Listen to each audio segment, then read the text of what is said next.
नमस्कार, मी पूर्वा तुमच्या सर्वांचं सखी संगिनी किचनमध्ये खूप मनापासून स्वागत करते। फ्रेंड्स, आज मी तुमच्याबरोबर साऊथ फेमस अक्कीची रोटीची रेसिपी शेअर करते। त्यासाठी मी सुरुवातीला हे केळीचं पान अशा प्रकारे गोलाकार कट करून घेते। याचा उपयोग आपल्याला या रेसिपीत नंतर करायचा आहे। ही साऊथ फेमस अक्कीची रोटी प्रामुख्याने तांदळाच्या पिठापासून बनते, परंतु मी थोडं व्हेरिएशन म्हणून या रेसिपीमध्ये बाजरीचं पीठ व बेसन पीठ घालणार आहे। ही रेसिपी तुम्ही नुसत्या तांदळाच्या पिठापासून सुद्धा करू शकता, टोटली ही तुमची चॉईस आहे। अशा पद्धतीने मी हे केळीचं पान गोलाकार शेपमध्ये कापून घेतलं आहे। आता मिक्सिंग बाउलमध्ये 2 कप तांदळाचं पीठ, 1 कप बाजरीचं पीठ सोबतच 2 चमचे बेसन पीठ घालायचं। त्याचबरोबर 1 कांदा बारीक कापून घालायचा, 3 ते 4 कढीपत्त्याची पाने सोबतच 3 ते 4 बारीक चिरलेल्या हिरव्या मिरच्या घालायच्या, बारीक कापून घेतलेली कोथिंबीर घालायची, अर्धा लहान चमचा जिरं, त्याचबरोबर 2 चमचे तीळ, चवीपुरतं मीठ घालायचं आणि सर्व मिक्स करून घ्यायचं। आता या पिठामध्ये थोडं पाणी घालून हे सैलसर मळून घ्यायचे। आपण थालीपीठाचं पीठ मळतो त्याप्रमाणेच हे सैलसर मळून घ्यायचे। आता यावरती झाकण ठेवून हे पीठ 10 मिनिटांपर्यंत असंच ठेवायचे। आता 10 मिनिटांनंतर सुरुवातीला आपण जे केळीचं पान कापून घेतले होते ते घेऊन त्यावर ब्रशने तेल लावून घ्यायचे। तुम्ही या ठिकाणी केळीच्या पानाऐवजी अक्कीची रोटी थापण्याकरिता बटर पेपर, ओला सुती कापड किंवा प्लास्टिक घेऊ शकता।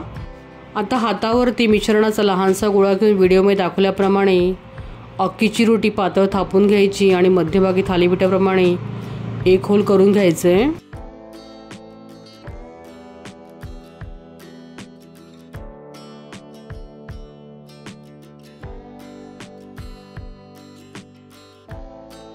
आता पॅनवर थोडं तेल लावून अक्कीची रोटी अलगद उचलून पॅनवर केळीच्या विरुद्ध बाजूने टाकायची व 10 सेकंदांनी केळीचं पान हे काढून घ्यायचे। तुम्ही बघू शकता किती सहज हे पान निघून आलं आहे। आता तेल लावून दोन्ही बाजूने अक्कीची रोटी चांगली भाजून घ्यायची आहे। आता ही रोटी पलटवून घ्यायची आणि दुसऱ्या बाजूने सुद्धा चांगली भाजून घ्यायची आहे। तुम्ही बघू शकता या ठिकाणी अक्कीच्या रोटीला खूप छान असा कलर आलेला आहे। ही रोटी मस्त दोन्ही बाजूने भाजल्या गेलेली आहे। आता आपण ही तव्यातून काढून घेऊयात। अशाच पद्धतीने मी या ठिकाणी सर्व रोट्या ह्या करून घेत आहे। आता दुसरीकडे मी अक्कीच्या रोटीसोबत केली जाणारी चटणी तयार करून घेते। त्यासाठी मी मिक्सरच्या पॉटमध्ये 1 कप डाळवं, सोबतच काही कढीपत्त्याची पाने, 3 ते 4 हिरव्या मिरच्या, अद्रकाचा तुकडा, कोथिंबीर, जिरं, चवीपुरतं मीठ व पाणी घालून हे सर्व चांगलं बारीक करून घेते।